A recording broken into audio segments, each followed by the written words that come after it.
Então, segunda-feira, começando uma semana, diz que essa vai ser a semana da lava-roupa, vai ser a semana do tanque, mas é o tanque diferente. Não é aquele tanque de lavar roupa suja, de governo, de poder. Não, de jeito nenhum. É indiscutivelmente a semana em que o presidente da República manda dizer ao Congresso Nacional, vejam só, o presidente da República, Jair Bolsonaro, tem um Messias no meio, aquele que até hoje não tem partido, aquele que ninguém quer ele em partido nenhum, aquele que tinha o centrão dos militares e agora tem o central do centrão, não é verdade? Aquele que coloca os militares, ou pelo menos uma ala das Forças Armadas, né, para tentar intimidar os políticos, intimidar os partidos, intimidar a imprensa. Não funciona. Para a loucura geral, o presidente da República, né, manda anunciar que vai botar os tanques de guerra nas ruas de Brasília no dia da votação do voto impresso. Olha que loucura, rapaz. Que coisa mais louca, né? Eu fico aqui me perguntando o seguinte: por que não deixaram logo passar esse negócio desse voto impresso? Uma época o Congresso era a favor, depois era contra. Verdade que o Bolsonaro sempre foi contra essa coisa só do voto digital lá da urna. Então ele manteve, não vou dizer que não. Agora essa história lá do ministro Barroso, dizer que com tantas milícias, mas ele está acusando quem? O presidente da República de ser ligado às milícias? Olha, tem hora que a gente precisa também ter o razoável. Não é verdade? O Bolsonaro nunca é razoável. O Bolsonaro é um destrambelhado, uma pessoa despreparada para o poder, lamentavelmente. Mas os outros segmentos, né, os ministros do Supremo, a oposição, a turma do Lula, né, também peca. Vocês vejam que o próprio Lula definiu junto com os seus lá no PT que eles não vão radicalizar, entendeu? Eles não vão radicalizar. Por quê? Porque o Lula quer ser o presidente do centro, juntar o centrão, a oposição, a direita, a esquerda, ou mais à direita, mais à esquerda, mais zangado, menos zangado. Ou seja, ele quer ser a solução desse país. Eu brinco muito, desde que eu escrevi um editorial lá na Coluna Parte, chamando as pessoas que não é nem Bolsonaro, nem Lula, nem Ciro, nem não sei quem, é tanto candidato aí, chamando as pessoas, meninas, de normais. Vejam, por que não ser normal? Normal é deixar chegar a campanha política para nós escutarmos qual é a proposta das pessoas, qual é o comportamento dessas pessoas. Porque não adianta o cara chegar com o melhor programa do mundo ou chegar com aquela coisa, vamos acabar com o PT, vamos passar a metralhadora nos petistas, vamos acabar com a corrupção. Não funcionou. Não funcionou, infelizmente não funcionou, é uma coisa muito complicada, mas nós também temos que entender que um presidente da República não pode criar instabilidade no país. E o mais interessante é que a vaidade, né, do poder é tão generoso para desvirtuar as mentes, para tirar os processos, as famosas mosca azul. Não sei se vocês já viram esse livro. Leiam esse livro, é muito interessante. Ser mordido pela mosca azul. Que é aquela história que quem não teve berço, Mas não é berço de menino rico. É berço de criação, das coisas mais básicas. O que é meu não é seu. Né? Se você está aqui no mundo, você também tem a parte de ser servido, mas também de servir, de ser necessário e ter necessidade das pessoas. Ou seja, o Bolsonaro não teve isso. O Bolsonaro não teve isso. O Lula também não. O Lula também não teve, apesar daquele jeitão de lá bonachão, povão, né? Besteira, né? Nunca se apropriaram tanto de tantas coisas. Como, volto a repetir, vivem dizendo que no governo Bolsonaro não tem corrupção. Aguarde, não se preocupe, né? Agora, um presidente da República ter como ídolo o Trump e ver que o Trump perdeu uma eleição exatamente por ter feito tudo isso que ele fez, né, e que está fazendo, ou no mínimo ele é um maluco que acredita somente na tese dele e não escuta os especialistas. Porque vocês imaginam um presidente da República, o staff que está em volta de um homem desse?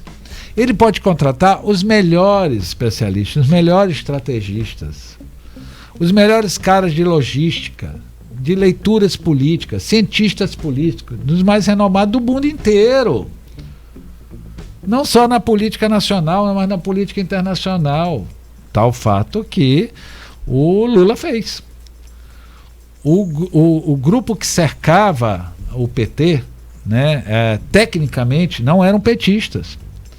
Eles eram profissionais, eles eram muito bem pagos. Tanto que vocês vejam que hoje o presidente da República vai ao Congresso caminhando naquela secura que está Brasília, porque vocês já foram em Brasília, meninas? Não. Vocês não têm ideia o que é essa época. A umidade lá chega assim a 17%. Né? Então assim, você passa creme hidratante até dentro da boca, para poder não rachar tudo. É uma loucura. É tão seco. Nós estamos no Cerrado. Na central do Brasil, como a gente diz, né, no centro. Ele foi caminhando até o Congresso para entregar lá um plano do novo Bolsa Família, né, que nem ele soube dizer o nome, nem eu sei também. Né? Ou seja, e não sabe o valor. Eles pode ser acima de 50%.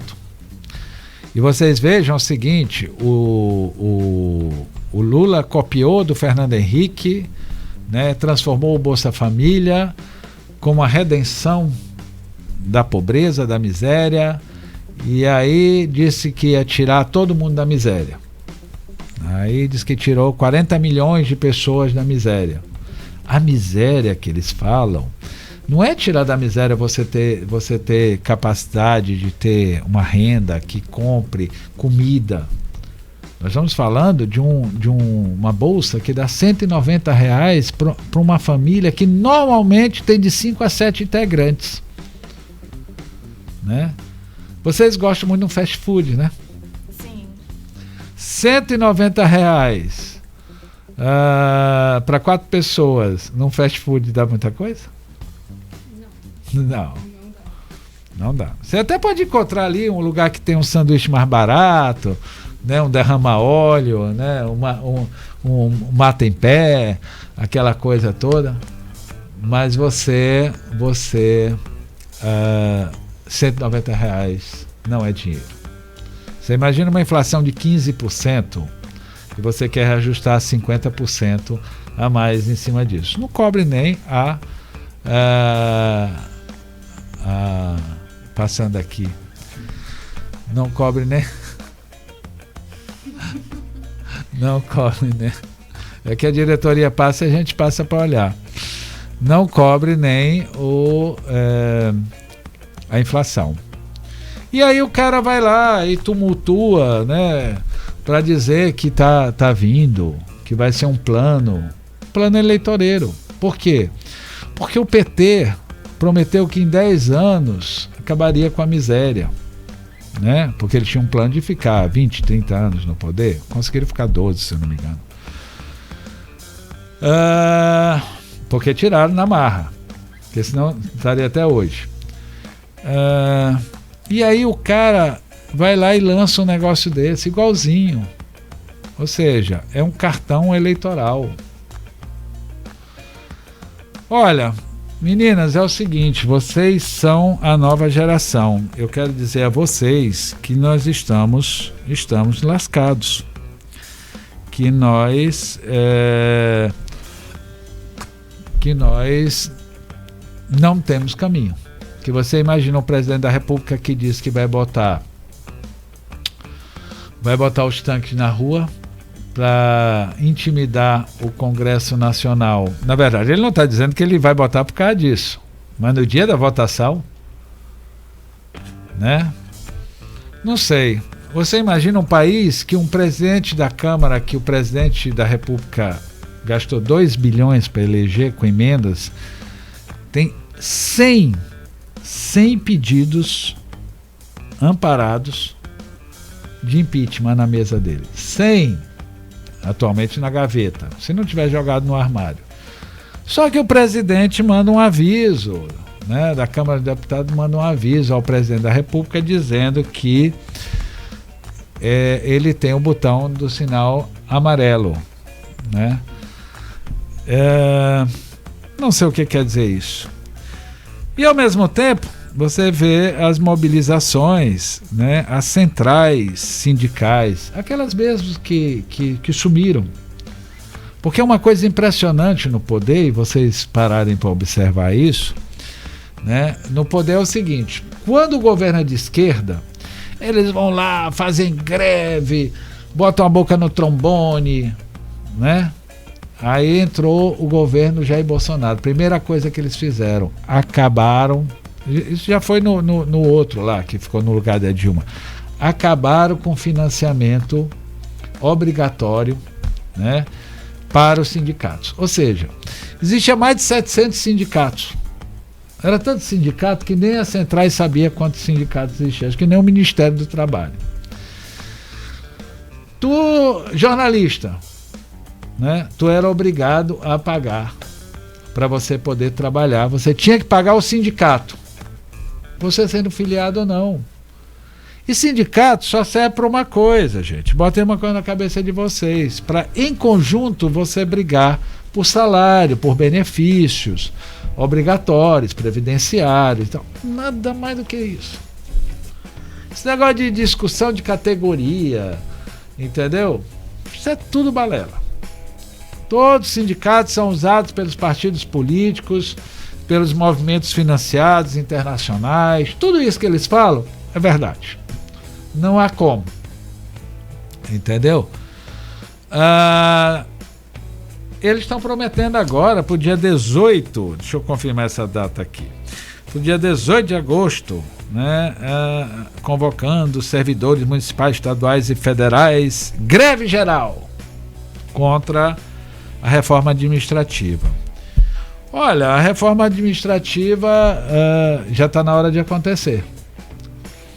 Né? Não é possível que a previdência de um país quebre por causa dos salários dos militares, dos funcionários públicos federais, não estaduais e nem municipais.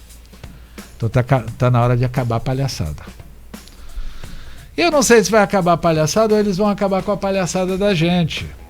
Esses que o Collor chamava de Marajá, né? E que discutivelmente é uma grande piada, porque Marajá não só são os funcionários públicos.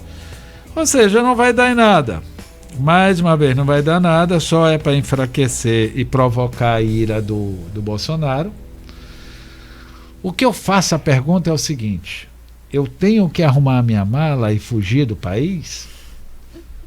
Porque vocês podem ter certeza de uma coisa: se tiver algum maluco lá nas Forças Armadas, ou alguns malucos, né, que permitam um golpe militar, quem primeiro vai preso é quem tem opinião. Então vocês podem ter certeza que esse microfone aqui, vocês não vão me ver nunca. Porque eu ser preso, eu ser levado para pau de arara, como foi na ditadura, eu ser morto, mas nunca que não. Nunca que não. Entendeu? E esse é um país tão filha da mãe, para não dizer aquela palavra terrível, que essas mesmas pessoas que foram perseguidas e tudo mais, quando voltaram, acharam tudo bom, porque deram uma anistia geral para todo mundo, por torturador, para quem foi guerrilheiro, quem assaltou o banco, todo mundo fez um grande acordão, entendeu? Porque iam devolver o poder para eles. Olha, nós passamos aí 20 e tantos anos no poder, né? Roubamos o que tinha que roubar, fizemos o que tinha que fazer, limpamos a pauta, aí volta aí vocês. Era tão absurda a coisa que os mesmos que foram exilados foram os mesmos que voltaram para assumir o poder. Não houve renovação. A minha geração, eu sempre brinco e escrevo, que eu digo que a minha geração que nasceu em 1965 foi uma geração de imbecis, que não achou, não falou, não pensou, não escreveu. Pode olhar, né? E aí assume toda essa turma de novo, tudo que já estava lá, chamada de resistência. Não, os militares viram que não deu certo eles lá. Viu que a situação estava fora de controle, entendeu? Né? Olha, vocês terem uma ideia, no governo Figueiredo, quem explodia as coisas, bancas de revista, que vendesse jornais de esquerda, iam explodir o Rio Centro. Você já ouviu falar no Rio Centro, no Rio de Janeiro? Rio Centro é um lugar enorme que faz show. E estava tendo um show pelas diretas, pela liberdade, né? E aí, o que acontece? Explodiu lá o Pumazinho, né? Que tava as bombas lá que eles iam botar. Imagina, Dia do Trabalhador. O que fizeram? Quando explodiu, descobriram que eram quem? 2 militares de alta patente, que não queria a volta da democracia, queria que continuasse a ditadura. Então assim, me assusta muito, mas eu digo para vocês o seguinte: louco é de quem fica hoje numa era tecnológica, num país de malucos tomando poder, de homens violentos tomando poder. Vale o conselho, se mandem, porque a tecnologia te permite todo mundo te ver, todo mundo te ouvir hoje em dia. Não existe mais fronteiras. Você não precisa mais vir para o país para estar falando. Você pode fazer a resistência lá. E vocês querem saber uma coisa? Se tiver um golpe no Brasil, depois que todo mundo voltar, sabe quem é que vai ficar? Os mesmos de sempre. Então, tá tudo agregado. Não há renovação de poder nesse país. Esse país não é uma renovação de poder. O Lula não foi uma renovação de poder, né? Mas eu acho que é muito importante. Menino, nós temos quanto tempo? 5 minutos? Deu para falar um assunto hoje. Olha, eu só quero dizer que eu lamento muito, né? Gostaria de ver um país lindo, com um povo maravilhoso, né? Parece até uma despedida, né? Mas nunca se teve tanto medo. E eu volto a lembrar que nosso professor Robson Júnior, né, nosso grande radialista, meu professor, que um dia desses nós vamos falar sobre o medo, e ele disse: olha, você foi perfeito em dizer que o medo é o controle das atitudes, é o controle do equilíbrio. E é mesmo. Eu particularmente só lamento, e a minha tristeza é profunda em ver o nosso país desse jeito. Rezo que o presidente da República volte ao equilíbrio, rezo que os petistas voltem ao equilíbrio, que os sírios voltem ao equilíbrio, que todo mundo volte ao equilíbrio. alguém, nem que seja Deus, né, vai dar equilíbrio a esses homens, porque a população está sofrida, a população não aguenta mais. Nesse sentido, meninas, eu lembrei muito, né, de uma música lá, que cantada pelos originais do samba, que era Se Gritar Pega Ladrão, né? E foi muito corajoso na época quando se lançou essa música. E hoje nós vamos terminar desse jeito. Quem sabe amanhã estaremos de volta, né? Dizendo que sim, que as pessoas vão agora cuidar da gente, que as pessoas agora vão entender que nós estamos morrendo. Eu já não sei mais nem quantas. Vocês sabem dizer quantas pessoas já morreram de Covid? Porque um dia desse eu falei 550 mil. Quando eu saí daqui, eu fiquei até espantado que chegou mais de 20 WhatsApp dizendo não é 500, é muito mais, né? Eu falei acho que 550, e aí era 500 e não sei quanto. Bom, morte é morte. Obrigado, meninas. Hoje na verdade é um lamento, não é nenhum desabafo, é uma preocupação, é um medo. E você que está nos escutando, tenha medo porque infelizmente a democracia do Brasil corre um grave risco, né? Pela falta de bom senso desses homens que dizem ser o poder desse Brasil. Aqui encerra mais um Então, né? Perguntando para você, então, você acha que eu tenho razão? Meninas, até amanhã com originais do samba. Se gritar, pega ladrão. Coluna Então, a opinião e as fontes de Felipe Clã. Conta aquela festa aí que o senhor foi lá. Pode ir lá naquela festa aí. Só te encontrar, meu amigo. Roubaram a comida, compadre. E quem não acredita, grita então. Se gritar, pega ladrão. Não fica meu irmão. Se gritar, pega